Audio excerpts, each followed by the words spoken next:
Papua New Guinea উষ্ণ সমুদ্র ও ক্রান্তীয় বনের এক পোস্ট কার্ডের মতো দেখায়। তবে এই সুন্দর দৃশ্যের পেছনে রয়েছে উপজাতীয় সংঘাত, দুর্নীতি ও দারিদ্র্য। অনেক মানুষ ডাক্তার, স্কুল ও বিদ্যুৎ পায় না। বর্ষাকালে রাস্তাঘাট কাদায় ভরে যায়।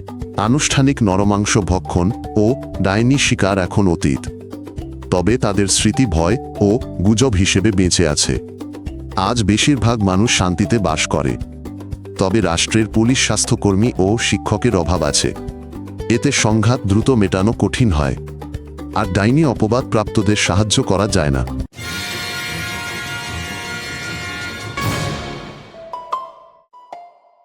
এই ভূমি ইউরোপীয় শক্তিগুলো শাসন করতে পরে অস্ট্রেলিয়া। দেশটি 1975 সালে স্বাধীনতা লাভ করে। ঔপনিবেশিক শাসনের ফলস্বরূপ সরকারি পরিষেবা দুর্বল, রাস্তাঘাট কম এবং উপজাতীয় জমির সাথে সীমানা মেলে না। এই তরুণ রাষ্ট্র শত শত জনগোষ্ঠীকে একীভূত করে মৌলিক পরিষেবা দিতে সচেষ্ট, যেখানে পৌঁছানো কঠিন।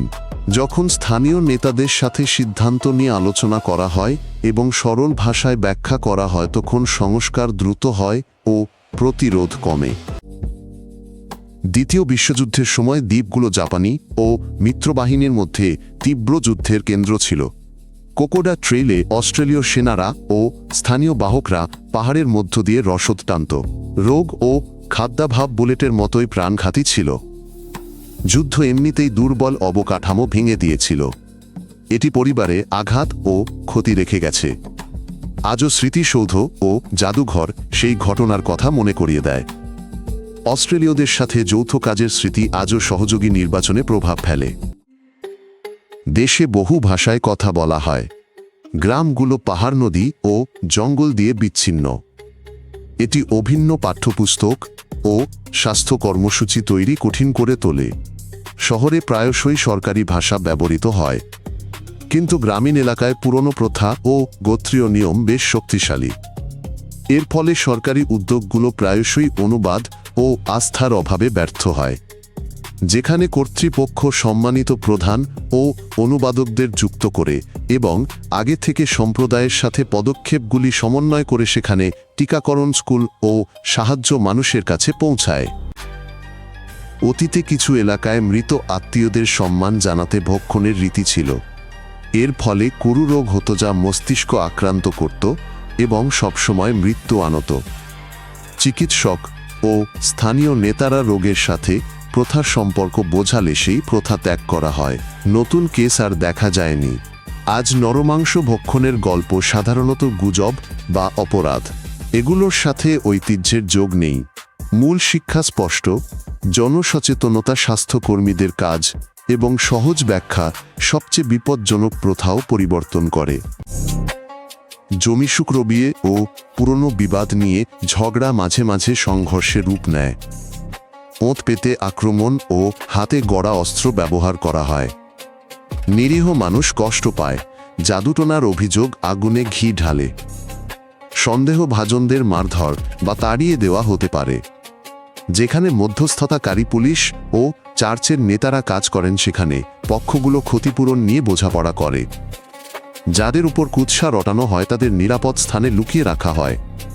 একটি সমাজের শান্তির পথ ও স্পষ্ট নিয়ম থাকলে হিংসতা কমে আসে এবং বিবাদ দ্রুত নিষ্পত্তি হয়।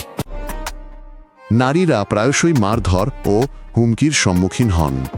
গ্রামীণ অঞ্চলে আশ্রয় কেন্দ্র বা আইনজীবীর কাছে পৌঁছানো তাদের জন্য কঠিন। দেশে পারিবারিক সহিংসতা বিরোধী আইন আছে, কিন্তু বাস্তবে পুলিশ সবসময় দ্রুত আসে না। ঐতিহ্যবাহী সালিশি ব্যবস্থায় নারীরা কম সুরক্ষিত হন। গির্জার সংস্থা ও কর্মীরা সংকটকালীন কক্ষ খুলছেন। তারা পুলিশকে প্রশিক্ষণ দেন এবং শিক্ষার্থীদের সম্মান করতে শেখান। যেখানে এই কাজ বহু বছর ধরে চলছে, সেখানে ভুক্তভোগীরা প্রায়শই সাহায্য চান ও সুরক্ষা পান। দেশটি ভূমিকম্প ও আগ্নেয়গিরির অঞ্চলে অবস্থিত। ভূমিস্খলন ও বন্যা দেখা যায়। গ্রামগুলো ঢাল ও তীরে অবস্থিত, তাই বাড়ি ও সেতু প্রথমে ভেঙে যায়। ক্ষতিগ্রস্তদের কাছে পৌঁছানো কঠিন, যোগাযোগ কম, রাস্তা ধসে গেছে। গত বছর পাহাড়ি প্রদেশে একটি বড় ভূমিধস অনেক প্রাণ কেড়ে নেয় ও গ্রামটি ধ্বংস করে। উদ্ধারকর্মীরা সপ্তাহের পর সপ্তাহ বিপজ্জনক পরিস্থিতিতে কাজ করেছেন। সাধারণ গ্রামভিত্তিক সরিয়ে নেওয়ার পরিকল্পনা জীবন বাঁচায়। মানুষ আগে থেকে জানে কোথায় যেতে হবে এবং কে বৃদ্ধ ও শিশুদের সাহায্য করবে।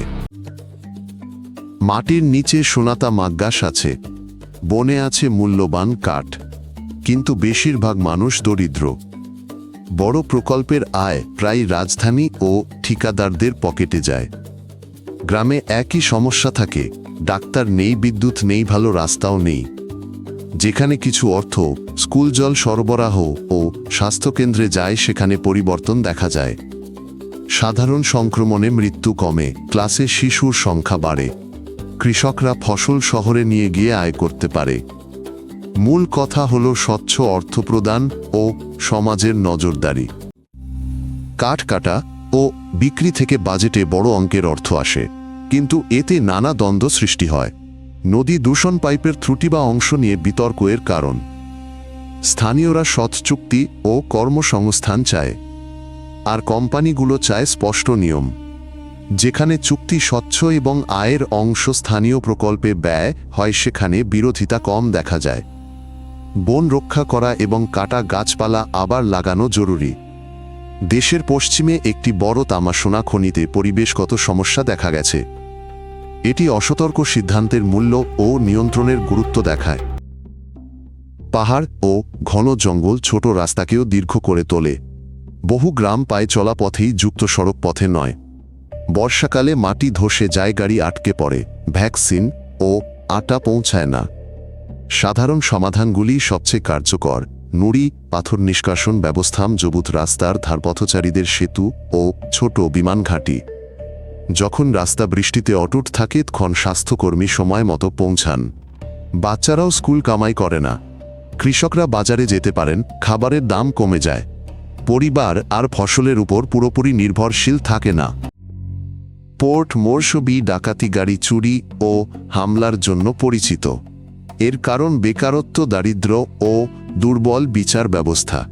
যেখানে আলো ক্যামেরা বসানো হয় ও যুবকদের উন্নয়নে নিয়োগ করা হয়, সেখানে অপরাধ কমে। একটি সহজ পদ্ধতিও কার্যকর। স্থানীয় পুলিশ কর্মকর্তারা এলাকার নেতাদের চেনেন এবং দ্রুত বিরোধ নিষ্পত্তি করেন। পুলিশ দ্রুত পদক্ষেপ নিলে ও বাণিজ্যের নিয়ম স্পষ্ট হলে ব্যবসা ফিরে আসে। এতে কর্তৃপক্ষের প্রতি আস্থা বাড়ে এবং বাসিন্দারা অপরাধ জানাতে উৎসাহিত হয়। অস্ট্রেলিয়া বহু বছর ধরে চিকিৎসা, শিক্ষা ও পুলিশ প্রশিক্ষণ সহায়তা করে আসছে। চীন সক্রিয়ভাবে রাস্তা, সেতু ও বন্দরের জেটি তৈরি করছে। এতে দেশের অবকাঠামো ও চাকরির সুযোগ বাড়ে। তবে এটি ঋণের বোঝা ও চাপের ঝুঁকিও তৈরি করে। সবচেয়ে ভালো উপায় হলো স্বচ্ছ শর্ত। কি তৈরি হচ্ছে, কে অর্থ দিচ্ছে এবং স্থানীয়রা কিভাবে অংশ নিচ্ছে। এবছর অস্ট্রেলিয়ার সাথে নতুন প্রতিরক্ষা চুক্তি নিয়ে আলোচনা হয়েছিল, তবে স্বাক্ষর স্থগিত করা হয়। কর্তৃপক্ষ অভ্যন্তরীণ প্রক্রিয়া শেষে বিষয়টি ফিরিয়ে আনার প্রতিশ্রুতি দিয়েছে। স্বার্থের ভারসাম্যই মূল বিষয়। বুগেনভিল দ্বীপ খনি ও স্বায়ত্তশাসন নিয়ে দীর্ঘ সংঘাতের মুখোমুখি হয়েছিল। গণভোটে বাসিন্দারা স্বাধীনতা সমর্থন করে। এখন কেন্দ্রীয় সরকারের সাথে ভবিষ্যৎ সম্পর্ক নিয়ে আলোচনা চলছে। প্রশ্নটি জটিল। আয় কিভাবে ভাগ হবে, পরিবেশ ও নিরাপত্তার দায়িত্ব কার, বাণিজ্যিক সম্পর্ক কিভাবে বজায় থাকবে। শান্তি চুক্তির সাফল্য পুরো দেশকে দেখাবে যে বিতর্কিত বিষয়গুলো শক্তি দিয়ে নয়, আলোচনা দিয়েই সমাধান করা যায়। মানুষ স্বচ্ছ নিয়ম চায়, যাতে নতুন প্রকল্পগুলো অতীতের ভুল না দোহরায়।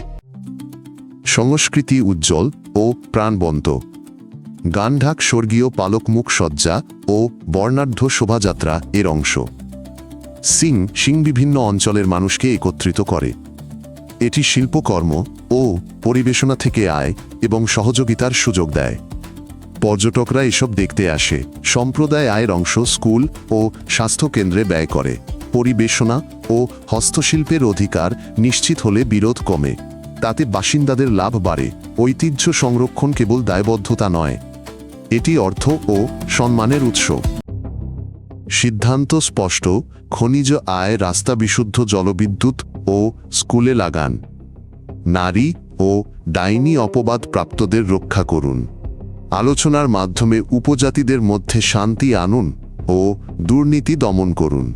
যেখানে স্থানীয় নেতা, গির্জা, পুলিশ ও ব্যবসা প্রতিষ্ঠান একসাথে কাজ করে সেখানে ফল দেখা যায়। সহিংসতা কমে, কাজ বাড়ে, সরকারের প্রতি আস্থা বাড়ে, সম্পদ আছে মানুষজন অনেক ও তরুণ।